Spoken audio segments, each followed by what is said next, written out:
Hey everybody, so today we're going to look at rearranging equations. The reason why this is important is for later on in your assignment, as well as leading into the next unit on finance. So if you have a finance equation and you need to solve for a certain variable, this is leading into that. We're also going to be touching on later on next week how to solve for the exponent. So it's all kind of tied together. Okay, so first thing I want to mention is you're going to be using, since you're solving equations here, you're trying to solve for a different letter, you're going to be using your Sam and Deb rules. Right? So anytime you want to get rid of something, keep in mind backwards BEDMAS, Sam and Deb. Okay, so the first one here says C equals A, B, D. Now right off the bat, if you just see three letters beside each other, well, what operation is being done? Is adding, subtracting, multiplying? Well, it means you have multiplication. A times B times D. Okay? So now this one can be done in 2 steps or it can be done in 1 step. You want to solve for D. So take a look at what do I have to get rid of. So D is the only thing left on this side of the equal symbol.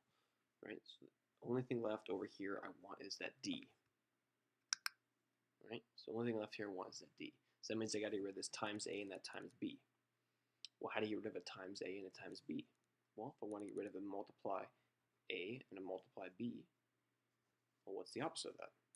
Right? I want to divide by AB. And if you do that, that will get rid of the A and the B. So divide both sides by AB times AB, and then divide by AB. They'll cancel out. They'll give you 1. So you're left with D, and you have C over AB, which, there you go. You've now isolated or solved for D. So if you had an answer for C and A and B, so if these were numbers, like, oh, C is 20, A is 5, and B is 1, you could find the answer for D. Okay. For these, there's going to be no answers like, oh, there's 5 or 10 or 28. It's just going to be rearranging to solve if you had numbers there. So this is exactly what you're looking for here. Okay. Now, you could have done it 1 step at a time. You could have said, okay, I want to get rid of that times A. That's fine. So to get rid of a times A, you divide by A. Then you're left with that. Then your last step is, okay, I want to get rid of the times B. Divide by B, and you're left with the same answer.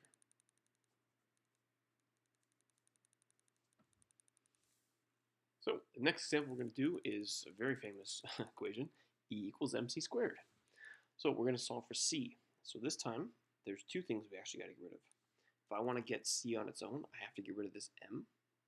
And again, because there's no operation between the M and the C, there's no add or subtract, that means multiply.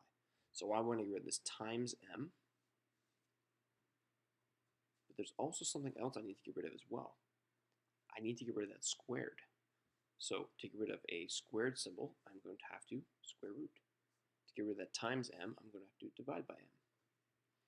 Now Sam and Deb tell you which one you should get rid of first. Right?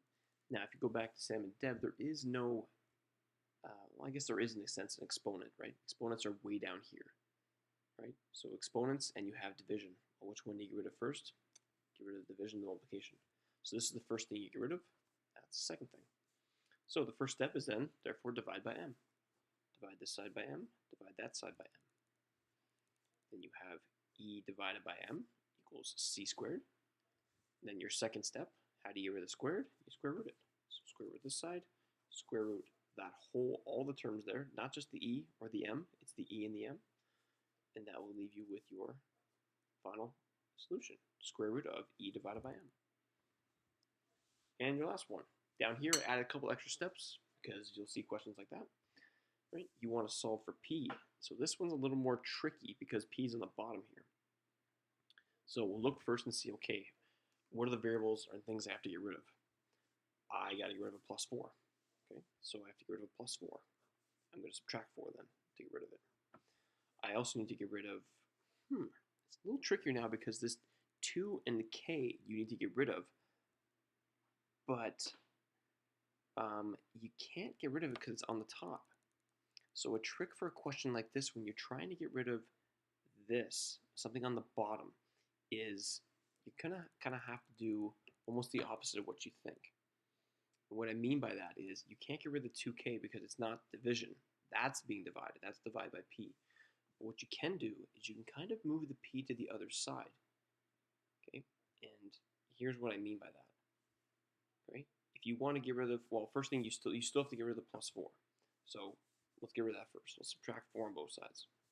Right? So I have t minus 4 equals 2k over p.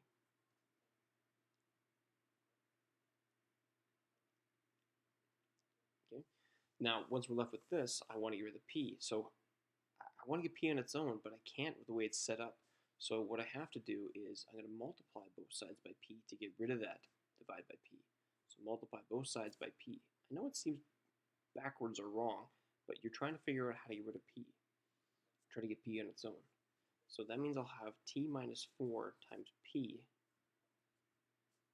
equals 2 times k.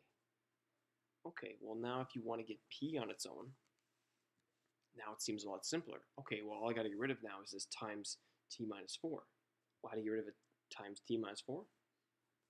Divide by t minus 4. And that will leave you with p equals 2 times k divided by t minus 4. I can do some more examples like that for you guys if you'd like, but yeah, that one is a little more challenging. Okay, so this is going to take some practice. If you have any questions, reach out to me on Edsby and let me know, and good luck.